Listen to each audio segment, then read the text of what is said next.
नमस्कार दोस्तों, आप सभी का स्वागत है the traditional astrologer YouTube channel में। हम लोग मुहूर्त चिंतामणि ग्रंथ का अध्ययन कर रहे हैं और इस अध्ययन के क्रम में हम लोग अभी तक 5 श्लोकों का अध्ययन कर चुके हैं। आइए 6वें श्लोक से हम लोग प्रारंभ करते हैं।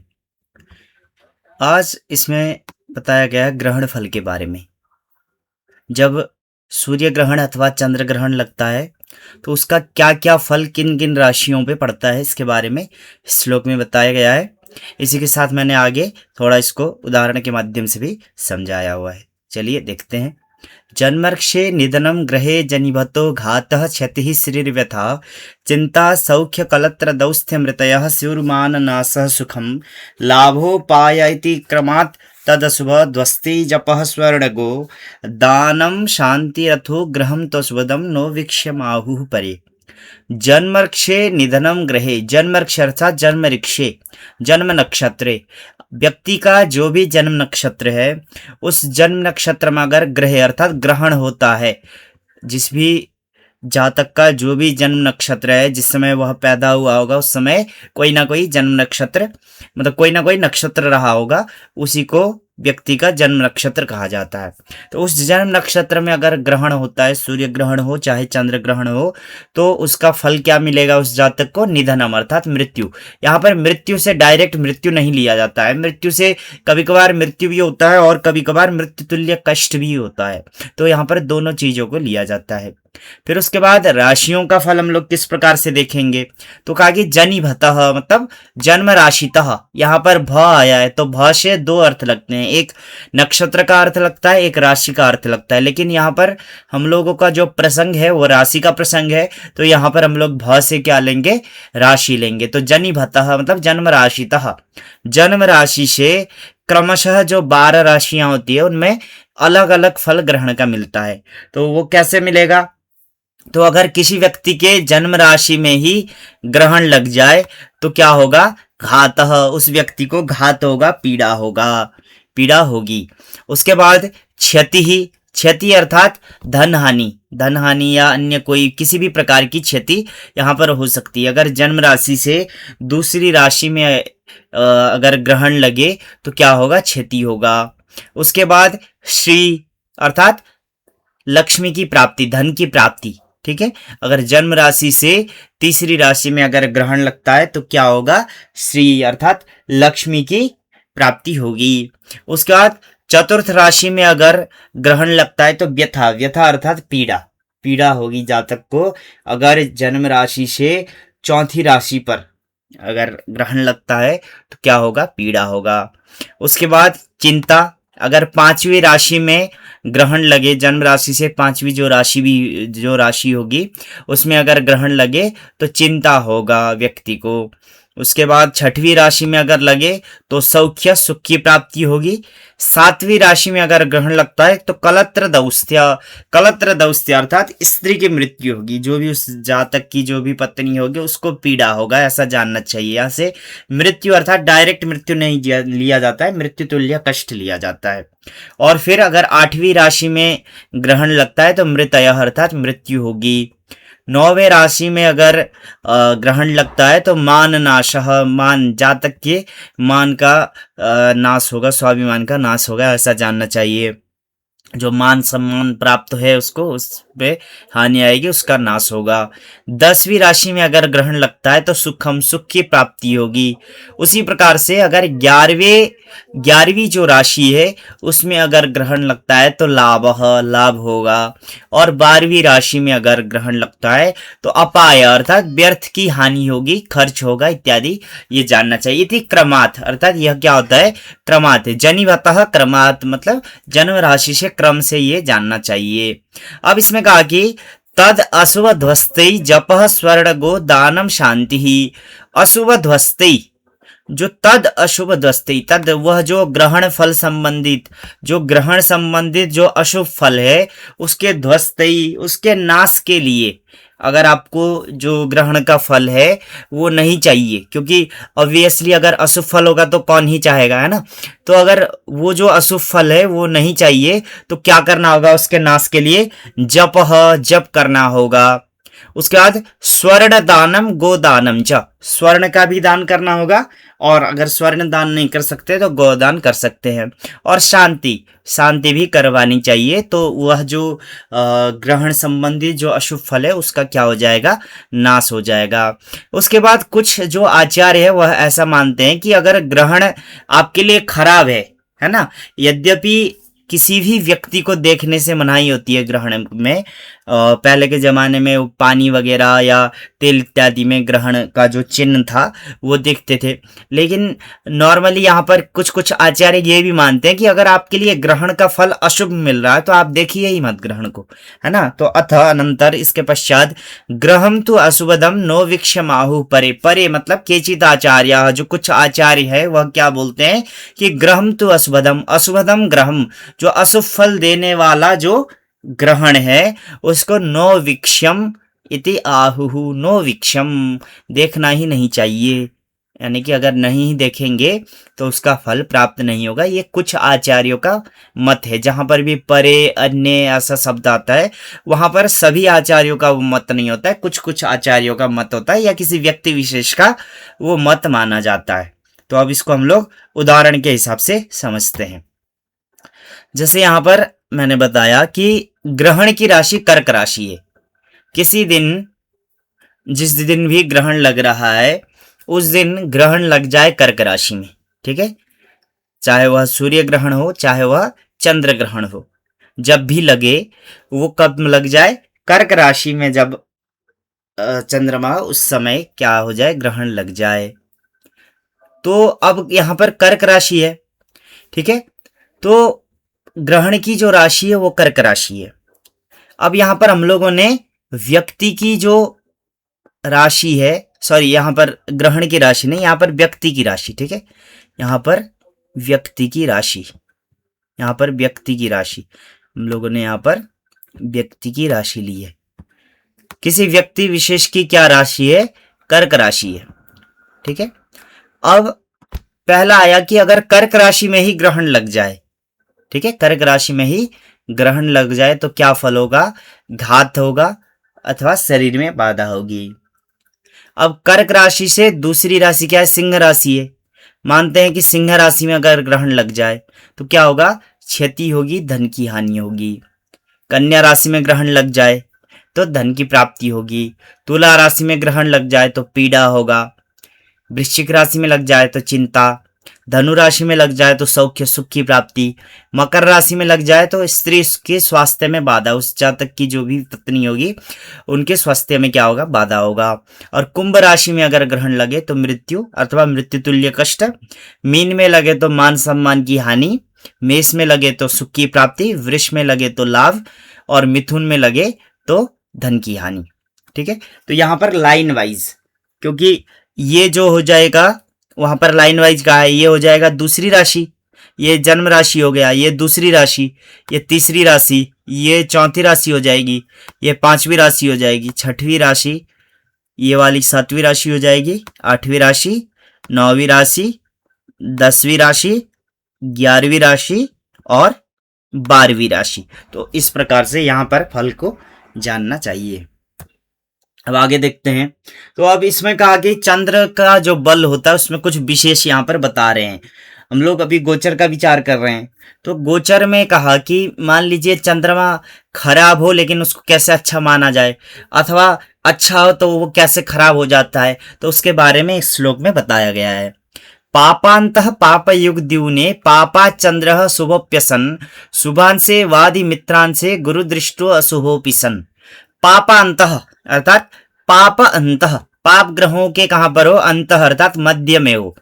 जैसे द्वितीय भाव में भी पाप ग्रह हो, 12वें भाव में भी पाप ग्रह हो और चंद्रमा लग्न में बैठा हुआ हो, ये इसको क्या बोलेंगे हम लोग, पापांतः बोलेंगे। और एक एग्जांपल ले लेते हैं, चतुर्थ भाव में चंद्रमा बैठा हुआ हो, तीसरे भाव में भी पाप ग्रह हो और 5वें भाव में भी पाप ग्रह हो, तो ये भी चंद्रमा क्या हो जाएगा, पापांतः चंद्रमा कहेंगे इसको, पाप ग्रहों के मध्य में स्थित चंद्रमा। अथवा पाप युग, पाप ग्रहों के साथ युक्त, पाप ग्रहों के साथ बैठा हुआ हो, शनि के साथ बैठा हुआ हो, मंगल के साथ बैठा हुआ हो, सूर्य के साथ बैठा हुआ हो, अथवा राहु केतु के साथ में बैठा हुआ हो चंद्रमा, तो भी उसको क्या मानेंगे, खराब मानेंगे। उसके बाद कहा कि द्युने पापात, पापात द्युने, अर्थात पाप ग्रह से द्युने, पाप ग्रह से सप्तम भाव में चंद्रमा बैठा हुआ, क्योंकि पाप ग्रह से जब सप्तम भाव में बैठेगा चंद्रमा तो पाप ग्रहों की चंद्रमा के ऊपर क्या पड़ेगी, पूर्ण दृष्टि पड़ेगी, तो इसलिए इसको यहां पर भी खराब माना गया है। चंद्र, ऐसे जो 3 कंडीशन यहां पर बताए गए, एक पापांतः वाला कंडीशन पाप ग्रहों के बीच में, एक पाप ग्रहों के साथ में बैठा हुआ चंद्रमा, और एक पाप ग्रहों से 7वें भाव में बैठा हुआ जो चंद्रमा है वह शुभ अपि असत, अगर वह शुभ है, गोचर में शुभ स्थान में बैठा हुआ है, तभी भी उसको क्या माना जाएगा, असत, खराब माना जाएगा, वो शुभ फल को देने वाला नहीं होगा। उसी प्रकार से कहा कि शुभान से वादि मित्रान से गुरु दृष्टो अशुभोपि सत्, शुभान से शुभ ग्रह के कहां पर हो, अंश अर्थात नवमांश में बैठा हुआ हो, चंद्रमा शुभ ग्रहों के नवमांश में बैठा हुआ हो, और अथवा अधिमित्रान से, चंद्रमा का जो भी अधिमित्र बनेगा, क्योंकि अधिमित्र कैसे बनता है, अधिमित्र बनता है जब आपका नैसर्गिक मैत्री और तात्कालिक मैत्री में दोनों जगह पर मित्र हो जाएगा तो क्या हो जाएगा, अधिमित्र हो जाएगा। ठीक है, तो अधिमित्र चंद्रमा का कौन नहीं बन पाएगा, एक बन जाएगा सूर्य, एक बन पाएगा बुध, इसके अलावा तो कोई अधिमित्र बन नहीं पाएगा, क्योंकि दोनों जगह पे इधर नैसर्गिक मैत्री में जो सूर्य और बुध है ये 2 ही मित्र, तो कहने का मतलब ये है कि बुध अथवा सूर्य के नवमांश में हो चंद्रमा। फिर कहा कि गुरु दृष्ट, अथवा कहीं पर भी चंद्रमा बैठा हुआ और बृहस्पति के द्वारा देखा जा रहा हो तो अशुभ अपि सन, अशुभ होने पर भी वह चंद्रमा क्या माना जाएगा, शुभ माना जाएगा। अगर गोचर में अशुभ भी है लेकिन अपने वो जो चंद्रमा है वह शुभ ग्रहों के नवमांश में है अथवा अपने अधिमित्र के नवमांश में है, गुरु दृष्ट बृहस्पति के द्वारा देखा जा रहा हो तो खराब जगह पर होते हुए भी उसको शुभ माना जाएगा। तो यहाँ पर चंद्रमा के बल विशेष के बारे में, जब कभी चंद्र बल नहीं मिल पाता है तो इससे भी आप देख सकते हैं, इसलिए यहाँ पर अलग अलग प्रकार के परिहार को बताया गया है। आगे देखते हैं। अब कहा कि सीता सीतादौ सदुष्टे चंद्रे पक्षौ शुभावौ व्यत्यासे चाशुभौ प्रोक्तौ संकटेब्ज बलम तुइदम। सीत असित आदौ, सीत अर्थात शुक्ल पक्ष, ठीक है, सीत अर्थात शुक्ल पक्ष और असित मतलब कृष्ण पक्ष। शुक्ल पक्ष के आदि में अर्थात शुक्ल पक्ष की प्रतिपदा में, क्योंकि आदि जो तिथि वो क्या है, प्रतिपदा है, तो शुक्ल पक्ष के प्रतिपदा में अथवा असिता आदौ कृष्ण पक्ष की प्रतिपदा में क्रमशः इसको ले जाना है। सीता आदौ सत, असिता आदौ दुष्ट। शुक्ल पक्ष की प्रतिपदा तिथि में चंद्रमा क्या हो, सत अर्थात शुभ हो, और असित कृष्ण पक्ष की आदौ अर्थात प्रतिपदा तिथि में चंद्रमा क्या हो, दुष्ट हो अर्थात अशुभ हो। तो उभौ पक्षौ चंद्रे शुभौ, उभौ पक्षौ दोनों पक्षों में, यानी कि कृष्ण पक्ष में भी और शुक्ल पक्ष में भी वो चंद्रमा क्या हो जाएगा, शुभौ शुभ हो जाएगा।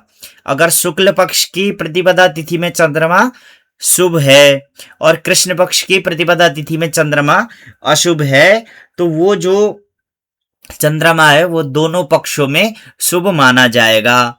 इसके बाद कहा कि व्यत्यासे च अशुभौ प्रोक्तौ, व्यत्यास अर्थात विपरीत, उल्टा हो जाए, तो इसी को उल्टा कर दीजिए। शुक्ल पक्ष के प्रतिपदा में चंद्रमा क्या हो जाए, दुष्ट हो जाए, खराब हो जाए। शुक्ल पक्ष की प्रतिपदा में चंद्रमा खराब हो जाए और कृष्ण पक्ष की प्रतिपदा में चंद्रमा शुभ हो जाए अर्थात शुभ राशि में बैठे तो क्या हो जाएगा, उभौ अशुभौ प्रोक्तौ, तो वह जो चंद्रमा होता है वह दोनों पक्षों में अशुभौ प्रोक्तौ खराब कहा गया है।